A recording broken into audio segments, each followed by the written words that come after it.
Et salut tout le monde, c'est Princesse Armire, j'espère que vous allez bien. Avant de commencer, bonne année! Que cette année 2020 soit la plus belle et la plus riche possible.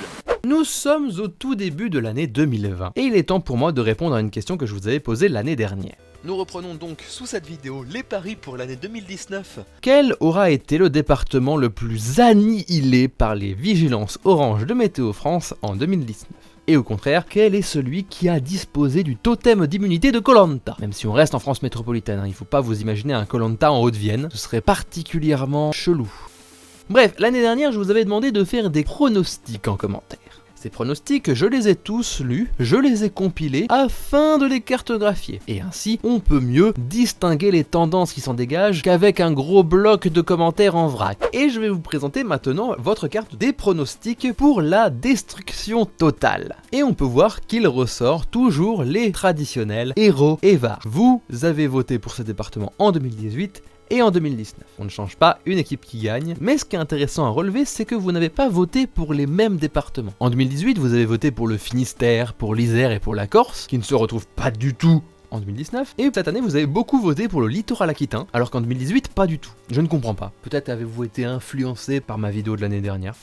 Concernant l'immunité, je ne vous l'avais pas demandé l'année dernière. Mais ce qui se dégage, c'est que vous considérez que c'est la Creuse qui doit être devant, avec 6 voix, soit 2 fois plus que l'Ain et ses 3 voix. Peut-être que vous considérez que immunité météo égale inaccessibilité dans la vraie vie, je ne sais pas. Et comme vous connaissez que la Creuse comme département inaccessible, c'est peut-être pour ça que vous avez voté pour celui-là. Mais dans ces cas-là, pourquoi vous n'avez pas voté pour le Cantal? C'est nul aussi le Cantal. Enfin, c'est bon comme fromage, mais comme territoire, c'est un peu pourri quoi. Ah, et je l'ai pas mentionné, l'Hérault a 2 fois plus de voix que les Pyrénées-Atlantiques, suivi de la Gironde et du Var. Et on retrouve pour l'immunité aussi une grande partie du Grand Est et de la Bretagne. La méthode de calcul reste tout aussi pourrie que l'année dernière, dans le sens où j'ai pas considéré les vagues submersion parce qu'elles ne couvrent pas un département sur le figuré et qu'elles ne concernent pas tout le département, mais paradoxalement j'ai quand même pris les vigilances avalanche alors qu'elles ne peuvent pas considérer tous les départements non plus. Et même dans les départements où l'avalanche peut être déclenchée, eh bien elles peuvent ne pas considérer tout le département. L'année dernière, je vous avais dit, la Haute-Garonne peut être déclenchée, et a encore été déclenchée cette année, on attend toujours une avalanche à Toulouse. Mais il fallait garder une cohérence avec la méthode pourrie de l'année dernière, afin de pouvoir faire des comparaisons, tout simplement. Donc j'ai pas eu le choix. Bref, passons.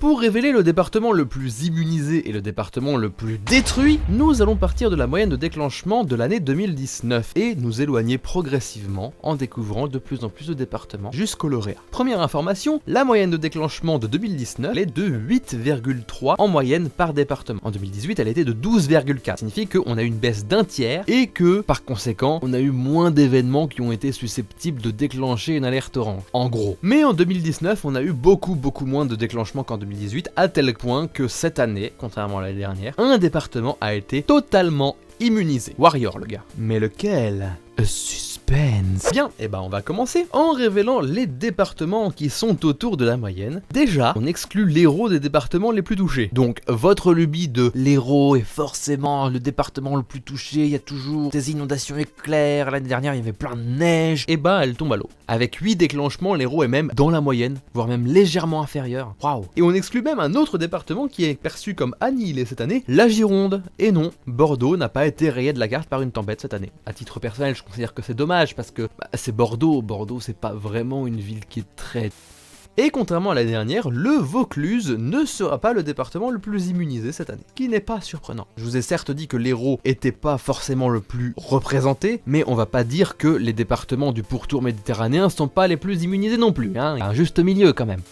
En ajoutant les départements déclenchés 7 et 10 fois, on exclut le Var des départements les plus touchés. Même si c'est le département avec les Alpes-Maritimes qui ont le plus d'alertes rouges, puisqu'ils ont eu 2 fois des alertes inondations, eh bien ce n'est pas un des départements qui a été le plus représenté. Et on remarque aussi que l'Île-de-France n'est pas surreprésentée contrairement aux idées reçues. Il n'y a eu que 7 déclenchements cette année, à Paris, ce qui est peu. C'est 7!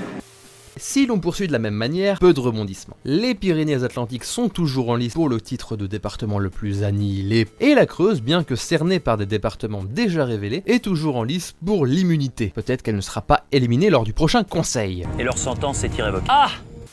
Plus on avance dans les extrêmes, moins on exclut de départements par étape, ce qui est normal. Avec la prochaine étape, les deux régions identifiées précédemment se confortent avec d'un côté la Bretagne et l'ancienne région Rhône-Alpes. La Bretagne qui semble être moins touchée que les autres de par les résultats de ses voisins, contrairement à l'ancienne région Rhône-Alpes qui semble, elle, être plus touchée.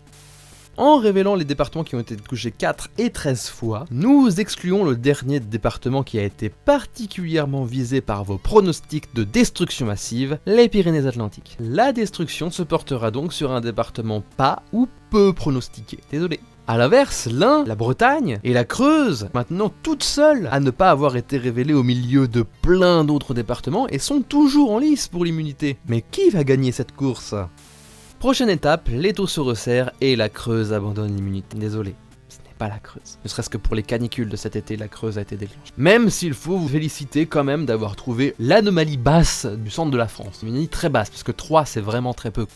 Avant-dernière étape, et la Manche abandonne la course à l'immunité. Il n'y a donc plus que la Bretagne qui est en lice, normalement. Quant à la Loire et la Savoie, ce ne sont pas les départements les plus touchés cette année. Il nous reste donc le Finistère, les Côtes-d'Armor, le Morbihan, l'Isère et la Haute-Savoie. Les lauréats de 2019 sont l'Isère, le département le plus touché avec 20 déclenchements. Ça fait beaucoup là, non? Et les Côtes-d'Armor qui ont bénéficié de l'immunité totale cette année. Bravo à eux, on les félicite. Bravo aux habitants de Grenoble et aux habitants de Lannion et de Saint-Brieuc.